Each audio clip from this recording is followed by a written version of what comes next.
दुनिया चाहे कितनी भी तरक्की क्यों न कर ले, अभी तक ऐसा कोई यंत्र नहीं बना पाई है जिससे किसी इंसान के किरदार को पहचान सके।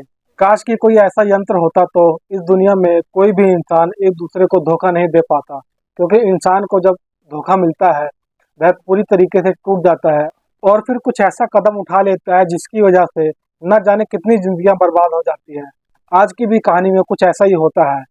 नमस्कार, मैं कुलदीप आज की सच्ची घटना को सुनाने जा रहा हूँ। यह घटना है पंजाब प्रदेश के लुधियाना शहर। लुधियाना शहर का एक इलाका पड़ता है पृथ्वीनगर, और इसी पृथ्वीनगर के इलाके का रहने वाला इकबाल सिंह की जो पत्नी थी उसका नाम परविंदर कौर होता है। इकबाल सिंह की दो बेटियां होती हैं, जिसमें बड़ी बेटी कमलप्रीत कौर होती है जिसकी उम्र 30 साल होती है, और जो उसकी छोटी बेटी होती है उसका नाम रंजीत होता है जिसकी उम्र लगभग 26 साल के आसपास होती है।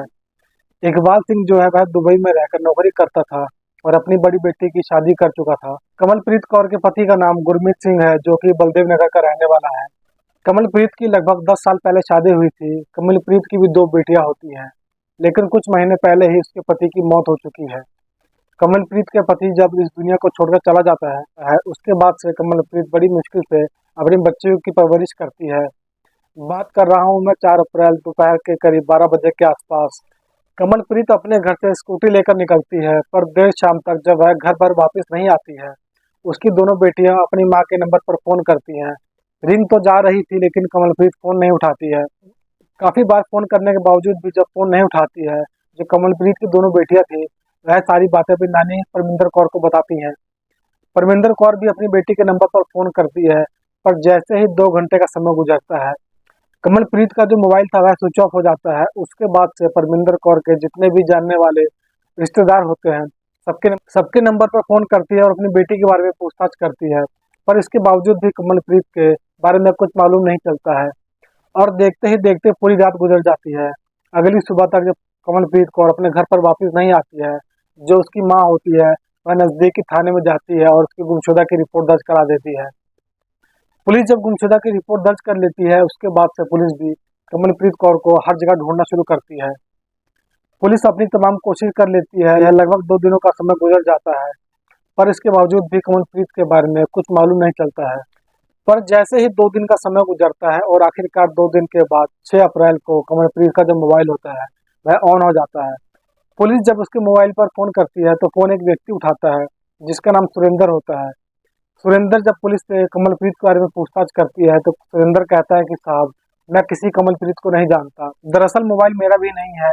यह मोबाइल मुझे एक बस की सीट के नीचे मिला था जो कि जलंधर से फगवाड़ा की तरफ जा रही थी। सुरेंद्र जैसे ही इस तरह की बातें पुलिस से कहता है, पुलिस सुरेंद्र को थाने में बुला लेती है। पुलिस जब थाने में सुरेंद्र से पूछताछ करती है तो सुरेंद्र पुलिस वालों को वही जवाब देता है जो उसने फोन पर बताया था। हालांकि पुलिस इसके बावजूद भी सुरेंद्र से कई तरह से सवाल करती है, लेकिन सुरेंद्र पुलिस वालों को एक ही जवाब देता है। इससे पुलिस वालों को भी लगता है कि शायद यह सच बोल रहा है, इसलिए पुलिस वाले सुरेंद्र को छोड़ देते हैं। लेकिन जैसे ही इस बात की जानकारी कमलप्रीत की बहन रंजीत कौर को मालूम चलती है कि उसकी बहन का मोबाइल किसी अज्ञात व्यक्ति को मिला है, रंजीत कौर पुलिस के नंबर पर फोन करती है और पुलिस वालों से कहती है कि साहब, मुझे शक है कि शायद मेरी बहन का अगवा इसी जेठ महेंद्र सिंह ने किया है, क्योंकि महेंद्र सिंह और मेरी बहन के बीच में 36 का आंकड़ा चल रहा था। रंजीत कौर जैसे ही इस तरह की बातें कहती है, पुलिस उसे थाने में बुलाकर और कमलप्रीत का अपहरण का मुकदमा दर्ज कर लेती है और फिर महेंद्र सिंह के बारे में पता लगाती है। महेंद्र सिंह जो है बलीना गांव के गुरुद्वारा साहिब में एक पुजारी होता है। महेंद्र जो होता है वो पहले से ही शादीशुदा होता है, लेकिन उसकी पत्नी की मौत हो चुकी थी। महेंद्र के दो बेटे हैं और एक बेटी है, और वह भी अपनी एक बेटी की शादी कर चुका था। सबसे छोटे बेटे का नाम गगनदीप होता है जिसकी उम्र 14 साल के आसपास होती है। गगनदीप अपने पिता के साथ गुरुद्वारा में ही रहता था। इधर पुलिस को जैसे मालूम चलता है कि महेंद्र एक पुजारी है, पुलिस भी अब सोचने पे मजबूर हो जाती है कि आखिरकार महेंद्र से पूछताछ कैसे की जाए, क्योंकि पुलिस को लगता है कि अगर महेंद्र से पूछताछ की जाएगी तो कहीं आसपास के लोगों को मालूम चल जाएगा तो बवाल मच जाएगा।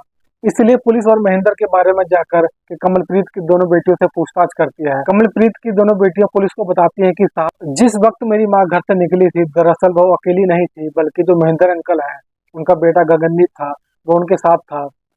गगनदीप ही माँ को लेकर गया था। कमलप्रीत की जब दोनों बेटियां जैसे ही गगनदीप का नाम लेती हैं, पुलिस अब गगनदीप को थाने बुला लेती है और फिर उसे कमलप्रीत के बारे में पूछताछ करती है। गगनदीप पुलिस वालों से कहता है कि साहब यह बिल्कुल सत्य है कि आंटी को मैं लेकर गया था। लेकिन जैसे ही हम दोनों पठानकोट रोड पर पहुंचे, आंटी ने मुझे वहीं पर उतार दिया और बोला कि तुम यहाँ से चले जाओ, मैं अपना काम निपटा कर चली जाऊंगी। उसके बाद से आंटी कहाँ गई मुझे सच में कुछ मालूम नहीं है। लेकिन पुलिस अभी इधर गगनदीप से पूछताछ कर ही रही थी, वे इधर कमलप्रीत की बहन रंजीत कौर वहां पहुंच जाती है और अपना मोबाइल पुलिस वालों को दिखाती है। रंजीत कौर पुलिस वालों से कहती है कि दरअसल साहब, जिस वक्त मेरी बहन घर से निकली थी उसी वक्त मेरे नंबर पे एक मैसेज किया था, लेकिन वह मैसेज मैं देख नहीं पाई थी। आज वो मैसेज देखी हूँ। पुलिस जब उस मैसेज को पढ़ती है तो उसमें कमलप्रीत ने लिखा था कि मैं अपने जेठ महेंद्र सिंह से मिलने जा रही हूँ, अगर कोई गड़बड़ हो जाए तो मैं कॉल करूंगी, तुम फोन जरूर उठा लेना। पुलिस जैसे ही इस तरह का मैसेज पढ़ती है उसको पूरा यकीन हो जाता है, पुलिस को पूरा यकीन हो जाता है कि शायद महेंद्र सिंह कमलप्रीत के बारे में कुछ ना कुछ जरूर जानता होगा। पुलिस को जैसे ही इतना सारा सबूत मिल जाता है, पुलिस इन्हीं सबूत के आधार पर 8 अप्रैल को गुरुद्वारे में से महेंद्र सिंह को अपनी कस्टडी में ले लेती है और फिर महेंद्र से कमलप्रीत के बारे में पूछताछ करना शुरू कर देती है। पहले तो महेंद्र इधर उधर की बातें करता है, लेकिन पुलिस जैसे ही अपनी शक्ति दिखाना शुरू करती है, आखिरकार महेंद्र अपनी सारी सच्चाई कबूल देता है। महेंद्र सिंह पुलिस वालों से कहता है कि साहब, कमलप्रीत की हत्या कर दी गई है। लेकिन महेंद्र जब इस हत्या की पूरी कहानी बताता है तो वाकई में से सुनने के बाद हर कोई चौंक सा जाता है। दरअसल इस कहानी की शुरुआत होती है, अब कमलप्रीत का जो पति होता है इस दुनिया को छोड़कर चला जाता है। कमलप्रीत का जो पति गुरमीत सिंह होता है वह भांगड़ा पार्टी चलाता था, जिसे शादी ब्याह में जाकर अच्छा खासा पैसा कमाता था। लेकिन घटना से ठीक लगभग 6 महीना पहले एक दिन अचानक से गुरमीत की मौत हो जाती है। जब गुरमीत की मौत हो जाती है उसके घर पर महेंद्र सिंह भी पहुंचता है। महेंद्र जब अपने भाई की डेड बॉडी को देखता है, न जाने से क्यों महेंद्र को शक हो जाता है कि महेंद्र को लगता है कि शायद मेरे भाई की नेचुरल मृत्यु नहीं हुई है, बल्कि उसकी हत्या की गई है। इस बारे में जब महेंद्र पता करना शुरू करता है तो महेंद्र महेंद्र सिंह को मालूम चलता है कि दरअसल कमलप्रीत कौर के 2 लड़कों के साथ अफेयर चल रहा है, जिसमें से एक का नाम होता है प्रिंस और दूसरे का नाम होता है सतीश, जो दोनों कमलप्रीत के ही इलाके के रहने वाले होते हैं। जैसे ही महेंद्र को कमलप्रीत के आशिकों के बारे में मालूम चलता है, महेंद्र को पूरा यकीन हो जाता है कि कमलप्रीत ने ही उसके भाई की हत्या किया है। लेकिन हद तो तब हो जाती है जब एक दिन महेंद्र गुरुद्वारे में गहरी नींद में सो रहा था। उसे एक सपना दिखाई देता है। दरअसल सपने में देखता है कि गुरमीत आकर उसे कहता है कि मेरी मौत नहीं हुई है, बल्कि मेरी ही पत्नी ने मेरी हत्या किया है।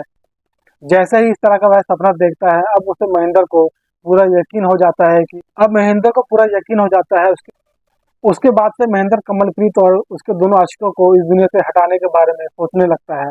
लेकिन तीनों को एक साथ दुनिया से हटाना इतना आसान नहीं होता है। इसलिए अब महेंद्र सबसे पहले कमलप्रीत को इस दुनिया से हटाने का षड्यंत्र बनाता है। दरअसल गुरमीत जब अपना भांगड़ा पार्टी चलाता था, ठीक ठाक पैसे ही नहीं बल्कि कमाता था। बल्कि जब अच्छा खासा पैसा कमा लेता है, लोगों को ब्याज पे भी पैसे दे देता है। लेकिन गुरमीत की जब मौत हो जाती है, जितना भी वह लोगों को कर्जा दिया हुआ था, बहुत सारे लोगों को कर्जा दे रखा था, जिनमें से कुछ लोग ऐसे थे जिन्होंने कर्जा वापस नहीं किया था। इसी का सहारा महेंद्र सिंह लेता है और 4 अप्रैल को महेंद्र सिंह सुबह सुबह कमलप्रीत के नंबर पर फोन करता है और उससे कहता है कि बुराला गांव का एक व्यक्ति है जिसने तुम्हारे पति से 1.5 लाख रुपए का कर्जा ले रखा था और वह तुम्हें पैसा देने के लिए कह रहा है, लेकिन पैसा तुम्हें 3 किस्तों में देगा। अगर तुम्हें पैसा चाहिए तो मेरे पास आ जाओ, मैं तुम्हें लेकर चल रहा हूँ। जैसे ही पैसा देने की बात कहता है, इधर जो कमलप्रीत होती है वो भी महेंद्र की बातों में आ जाती है। लेकिन कमलप्रीत महेंद्र से कहती है कि मैं वहाँ गुरुद्वारे में अकेले नहीं आ पाऊंगी, इसलिए महेंद्र अपने बेटे गुरदीप को कमलप्रीत के घर भेज देता है। जैसे ही गुरदीप इधर कमलप्रीत के घर पहुंचता है, करीब 12 बजे के आसपास कमलप्रीत गुरदीप के साथ अपनी स्कूटी लेकर घर से निकल जाती है। लेकिन जैसे ही पठानकोट पहुंचती है, वहां पर गुरदीप को छोड़ देती है और वहां से अकेले ही महेंद्र के पास निकल जाती है। लेकिन महेंद्र के पास जाने से पहले ही न जाने क्यों कमलप्रीत को शक हो जाता है। सबसे पहले वह अपनी बहन के नंबर पर मैसेज करती है। उस मैसेज में लिखा था कि मैं अपने जेठ से मिलने जा रही हूँ, अगर कोई गड़बड़ हो जाए मैं तुम्हें कॉल करूंगी, तुम फोन जरूर उठा लेना। मैसेज करने के बाद कमलप्रीत जब महेंद्र के पास जाती है, गुरुद्वारा पहुंच जाती है, महेंद्र उसे बेड पर बिठाता है और सबसे पहले उसके पति की मौत के बारे में पूछताछ करता है। तो वह कहता है कि सच सच बताओ, मेरे भाई की मौत कैसे हुई है। इस पर कमलप्रीत जवाब देती है कि दरअसल वह शराब काफी पिया करते थे, इसलिए उनकी मौत हो गई है। लेकिन महेंद्र कहता है कि ये सब तुम झूठ बोल रही हो, दरअसल गुरमीत मेरे सपने में आया था और उसने बताया है कि तुमने इसकी हत्या अपने अपने 2 आशिकों के साथ मिलकर किया है। जब 2 आशिकों का नाम बताता है, यह सुनकर कमलप्रीत भी एकदम से गुस्से में आ जाती है और कहती है कि जो प्रिंस और सतीश का तुम नाम बता रहे हो, दरअसल वह दोनों मुझे बहन की तरह मानते हैं। लेकिन कमलप्रीत जब इस तरह की बातें कहती है, न जाने क्यों महेंद्र को कमलप्रीत की बातों पर यकीन नहीं होता है और फिर उसे जान से मारने की धमकी देने लगता है और कहता है कि अगर तुमने सच नहीं बताया तो मैं तुम्हें यहीं पर जान से मार दूंगा। जान से मारने की जब धमकी देता है, कमलप्रीत भी डर जाती है क्योंकि कमलप्रीत को लगता है कि अगर मैं कबूल लेती हूँ तो शायद मुझे महेंद्र छोड़ देगा। इसलिए कमलप्रीत कहती है कि हाँ मैंने उन दोनों के साथ मिलकर ही अपने पति को मैंने मारा है। पर कमलप्रीत जैसे ही इस तरह की बातें कहती है, यह सुनकर जो महेंद्र होता है काफी गुस्से में आ जाता है और तुरंत ही उसका गला दबाने लगता है। इधर जो कमलप्रीत होती है बेड पर गिर जाती है। उसके बाद वह महेंद्र सिंह जो होता है उसकी चुन्नी को लेकर कमलप्रीत के गले में लगाकर तब तक जोर से दबाए रहता है, खींचे रहता है जब तक उसकी सांसें नहीं रुक जाती हैं। कमलप्रीत की जब मौत हो जाती है, उसके बाद से महेंद्र उसका दोनों मोबाइल लेकर जालंधर से फगवाड़ा रोड पर पहुंच जाता है। जब वहां पर एक बस आती है, उसी बस की सीट के नीचे उसके दोनों मोबाइल को रख देता है। उसके बाद से फिर वह गुरुद्वारे में पहुंच जाता है। कमलप्रीत का जो स्कूटी होती है उसको लेकर जालंधर के रेलवे स्टेशन की पार्किंग में जाकर खड़ा कर देता है और वहां से फिर वह अपने गुरुद्वारा पहुंच जाता है। तब तक रात्रि के 8 बज जाते हैं। जैसे ही अंधेरा हो जाता है, उसके बाद से महेंद्र कमलप्रीत की बॉडी को ले जाकर गुरुद्वारे के ही शिविर में जाकर डाल देता है। वाकई में महेंद्र जब इस पूरी कहानी को पुलिस को बताता है, पुलिस जब यह सारी सच्चाई कमलप्रीत की माँ उसकी बहन से जब बताती है, ये दोनों इस बात को मानने को तैयार नहीं होते हैं। खास करके पुलिस जब कमलप्रीत के दोनों आशिक प्रिंस और सतीश से पूछताछ करती है तो दोनों ही पुलिस को जवाब देते हुए कहते हैं कि नहीं साहब, यह सब झूठ है। दरअसल हम दोनों कमलप्रीत को अपनी सगी बहन की तरह मानते थे। पुलिस को भी लगता है कि शायद महेंद्र अभी भी कुछ झूठ बोल रहा है। पुलिस फिर से थाने में जाती है और जाकर महेंद्र से पूछताछ करती है। तब पुलिस को जाकर सच्चाई मालूम चलती है कि दरअसल कमलप्रीत का जो पति था उसने अच्छा खासा पैसा कमा रखा था। इसी पृथ्वी नगर के इलाके में एक अच्छा सा प्लाट देखकर खरीद रखा था जिसकी कीमत अच्छी खासी थी। महेंद्र की उसी प्लाट को लेकर उसकी नीयत खराब हो जाती है। महेंद्र उसी प्लाट को पाने के लिए कमलप्रीत की हत्या कर देता है क्योंकि महेंद्र को लगता है कि कमलप्रीत जब इस दुनिया को छोड़कर चली जाएगी तो सारी प्रॉपर्टी जो है उसी के नाम पर हो जाएगी।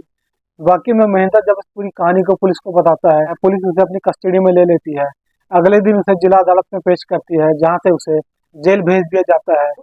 दोस्तों, इस पूरी घटनाक्रम के बारे में आप क्या सोचते हैं, अपनी राय कमेंट बॉक्स में जरूर दीजिए। और जाते जाते आप लोगों से यही विनती करता हूँ कि आप लोग भी सावधान रहिए, सतर्क रहिए। आप लोगों को ये वीडियो कैसी लगी? अगर जरा सी भी अच्छी लगी हो तो प्लीज़ वीडियो को लाइक कर दीजिए, चैनल को सब्सक्राइब कर लीजिए ताकि मेरा हौसला बढ़ता रहे। मिलते हैं अगली वीडियो में। जय हिंद।